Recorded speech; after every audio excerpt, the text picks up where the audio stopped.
Hey guys, what's up? Josie back here again to talk about whether or not Rick Spielman will be the right choice moving forward as the GM of the Vikings. 12 seconds to go in the game. Niners lead by 4. Hill fires the right side. So, before we get into this, we're going to talk about Mike Zimmer at the very end. And as we already know, the owners of the Vikings have already came forward and said Zimmer and Spielman will be sticking forward for the Vikings for 2019. So let's dive into Rick Spielman for what he's most known for, any GM is most known for, and that is how well he drafts. So we're going to look at the prior 5 draft classes from the Minnesota Vikings starting in 2014, the start of Mike Zimmer's tenure as a Viking, and see how well this pair teams up and how well they evaluate different incoming draft members. So a big picture, I drew up the numbers. So collectively in these 5 years, with last year's included, we drafted 10 starters, some of those being Dalvin Cook, Anthony Barr, and Trey Waynes. 10 very good, solid players. Role players, these are players that are backups, but they do play a pretty solid role, and you see them get a solid playing time throughout the year. And those players, in a couple examples, are David Morgan and Mackenzie Alexander. There are 8 of those players. And backups, there are 6. So total of 24 out of the 47 picks were useful, or 5 to 6 useful picks per season. So this equates to 2 starters in every draft class, 1 to 2 role players, and 1 to 2 backups. So every year we're getting a solid amount of good players. So the big picture wise, we're not looking too bad. But I do want to look at this last draft class as being underperforming. Now, of course, it's really hard to judge a draft class the year after, as it takes a couple years to truly evaluate prospects going forward. But in just the sense of how good they did right off the bat, let's look at it. And first round pick, Mike Hughes. A cornerback, when the preseason started, he was number 5 cornerback on the roster behind Xavier Rhodes, Trey Waynes, Mackenzie Alexander, and Terrence Newman. Terrence Newman retired right at the end of training camp, so he got bumped up to do number 4, and he wasn't kind of in a rotation for that number 3 corner as well. So you could make the case that he was more of a role player than a backup in the early chunk of the year, but kind of a fringe in that area. And then cherry on top, the Vikings, he blows out his ACL, he's done for the year, so he's done there. So we didn't really have a good chance to see Mike Hughes and see if his value was worth that first pick. Second pick, Brian O'Neill. Of course, he ended the year as the Vikings' right tackle and maybe our best offensive lineman on the team. The problem being is he didn't even start. Rashad Hill started at right tackle and took a Rashad Hill injury for Brian O'Neill take that job, play better than him, and steal the job away. So maybe that's a coaching decision there, where Brian O'Neill would have been better off starting for the season. But nevertheless, he was the only starter on this draft class. The rest of the class, very forgettable. Our 4th round pick, Jalen Holmes, a defensive end, defensive tackle hybrid, barely even saw him play this season. Tyler Conklin, our 3rd string tight end, barely was involved at all. Stefanski used tight ends a little bit more, so maybe if you would have had Stefanski all year, he would have had a little bit more production, but definitely a backup role. Daniel Carlson, the only name that all Vikings fans know because of how bad he was. He got shipped off week 3 for how bad he played very early in the year. Colby Gossett landed on the practice squad as a guard. He looked okay. Good enough to get snatched to an NFL roster, not the Vikings. Ade Aruna has some good potential. He wasn't supposed to be a good player right away. Definitely a work in progress. And Devontae Downs may be a solid special teams linebacker in the future. So, some decent depth players, but not a whole lot of contributors in the draft leading up to the one piece away Minnesota Vikings NFC Championship Super Bowl bound team. So I think this is one of the reasons we didn't get as far as we wanted to this year. But prior drafts, we can look at them, and of course, want to say that the better your team is, the harder it's going to be to draft players that will be contributors right away. And of course, year one, it's going to be hard to find them right away too. But going to 2015, which was one of the best draft classes in those 5 years, we look at it and it's very good as far as producing starters off the bat. Round 1, Trey Waynes, potentially our best cornerback right now.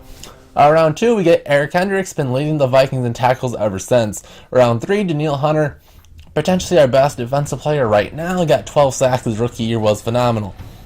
And then round 5, Stephon Diggs, one of our best players on offense. So a very good draft class. But I want to make the point that just because those were early and then Stephon Diggs late, 4 very good starters in one draft class, you can look at 2016, where it's a little bit different, where it's not about who we get early, it's where we get draft picks at the end. Because round 1, of course, everybody's favorite wide receiver, Laquan Treadwell, didn't work out for the Vikings. Then we do get the one good early pick in Mackenzie Alexander, been our nickel corner, and played very well this last season. And then falls off a little bit with Willie Beavers, Kentrell Brothers, who was an okay backup linebacker, and then we just shoot for the stars and try to get some publicity with Mobo. And then our final 3 picks, very, very good role players. David Morgan, Stephen Weatherly, who could be our starting defensive end next year, and Jaron Kearse, who's played very well in the sub package this year in a 3 safety set. So a very good end to that draft. So it's not where you pick early. There are still all 7 rounds of the draft class where it can all produce later on. So the biggest thing that every Vikings fan is talking about this year is, my God, Rick Spielman is horrible at drafting offensive linemen. Well, I want to make the case that the last couple of years have been good at getting linemen. The problem has been the previous 3. And so the first offensive lineman in 2014 in the Anthony Barr draft class was David Yankee, who was horrible, didn't last at all, was pretty bad. One bust early in the 3rd round, a first 3rd round pick, Scott Crichton, defensive end. You all don't even know who he is because of how bad he was. There's probably a guard there that would have been a lot better and would have helped the team out earlier, but the Vikings decided otherwise. 2015, same idea. In the 4th round, of first 4th round pick, we got TJ Clemmings, who was as horrible as everybody else was, would have been our worst offensive lineman this year. That's how bad TJ Clemmings is. But he was an undersized offensive tackle from Pittsburgh, so maybe a little bit of a precursor to Brian O'Neill. 2016, first offensive lineman, again, horrible. The as aforementioned Willie Beavers. So when your first offensive linemen 3 years in a row are bad, and they're mid-round picks, you would expect them to be at least solid backups, but they're all just bad. Aren't even good enough to be on NFL rosters. Some of them are, some of them are not. But then 2017, we got back on the right track, drafting Pat Elflein in the 3rd round, and then this last year in the 2nd round, obviously picking up Brian O'Neill. So that's 5 years, 5 offensive linemen. What's the key difference? Well, pretty simple. Brian O'Neill, Pat Elflein were drafted just a round or 2 earlier than all the other players. So, of course, key thing, draft offensive linemen early. Now, if we just went a year or 2 early, of course, there's a Matt Khalil 1st round pick in the dust a couple years earlier. But we can let that one slide. Matt Khalil, as bad as he was at the end of his tenure as the Vikings, he was a Pro Bowler as a rookie. He looked very good at left tackle.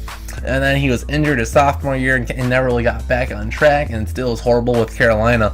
But as far as drafting a good quality left tackle, it looked like Khalil was it, and he just fell off after his rookie year. So I can't put that one on Spielman at all. So as far as off the bat looking good, all 3 of his early offensive lineman choices have been good. We just need more of it.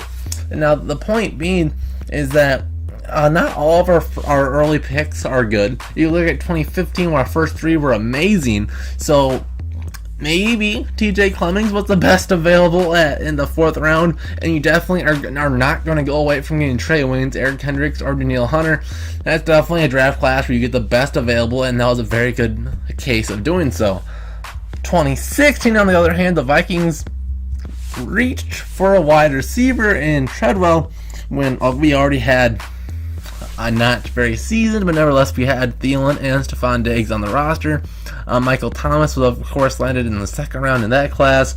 Mackenzie Alexander was a good pick. We just lost Captain Munderland. We needed a new slot corner. Mackenzie filled that role and played pretty well. So Willie Beavers was the best guard that they thought was available. Can't fault them that much there, but maybe first round, reaching for that wide receiver hurt a bit. That's where it probably really started for the Vikings. Having that third offensive lineman that was good would have been helping this team a lot more. And then we saw that trend differently in 2017. If we had that first round pick, of course that first round pick in 2017 was Sam Bradford, who that first round pick went to Philly, and then Carson Wentz, and then they won the Super Bowl with Nick Foles, which good thing we got Sam Bradford in that 2017 draft class. But we needed that quarterback, so you can't fault them a whole lot there. But the key being is just not enough early drafted offensive linemen, which helped the team out quite a bit, and that's definitely something the Vikings need to do this year. We need at least in the first 3 rounds, we need an offensive lineman, maybe 2, and getting one in free agency will be big too. In the last couple of years, the Vikings have been addressing the offensive line, just not quite enough. TJ Lang was an offensive lineman I'm on a lot this year. He can play both guard and tackle. He's a veteran, could easily plug in and play. But the Vikings did not go and get him. Of course, we got Sheldon Richardson, Kirk Cousins, and a god-awful Kendall Wright, who didn't even make it through preseason with the Vikings. I think if the Vikings would have took Kendall Wright's money, maybe swung somewhere else, maybe stretched out their paycheck a little bit and brought in TJ Lang, we could have done so much better. He could have plugged in at right guard instead of god-awful Mike Remmers and been just fine. Of course, the year prior, we got both tackles, Riley Reiff and Mike Remmers. They did both play well last year. Reiff was very solid. It was a really big upgrade at left tackle. Didn't give up a sack till very late in the year. And Mike Remmers was a very good run blocking right tackle until the Vikings decided, hey, say screw him. He's gonna put him at right guard. He's gonna like it. Then he turned awful. So more of a coaching decision that was a poor than a bad pickup by Spielman. But nevertheless, picking up 2 veterans towards the tail end of the year. And then, was it 1 or 2 years prior, Vikings picked up Alex Boone, who's supposed to be just this big, grinding left guard. But another guy, a veteran, underperforming on the tail end of his career, has been on the track downwards for a while, and he proved it. Was kind of a surprise cut the year after, but a mediocre stint with the Vikings as well. So 3 high-paid, high-profile of free agents the Vikings signed, 2 good rookies the Vikings drafted, and not a whole lot to show for it. Riley Reiff went way downhill this year. We don't know if it was due to injuries or what. Mike Remmers moved to right guard and was absolutely horrible, and Alex Boone got cut because he was underperforming, and more talk than show. And Pat Elflein declined this year a little bit as well. We can hope it's due to his injuries, not having training camp, and due to the guards around him just being bad. And we need some turnaround there. So there's the whole Rick Spielman argument. This is really his year to make it happen. He has to improve the Vikings offensive line so much. And a potential departure of Anthony Barr in free agency. We have some problems at wide receiver. We need more depth there. And he's going to have other holes to fill. But offensive line has to be #1 priority. And if it doesn't get fixed, this is Rick Spielman's last year as the Vikings GM. So there's my whole spiel on Spielman. He can draft well. Needs to draft offensive linemen earlier.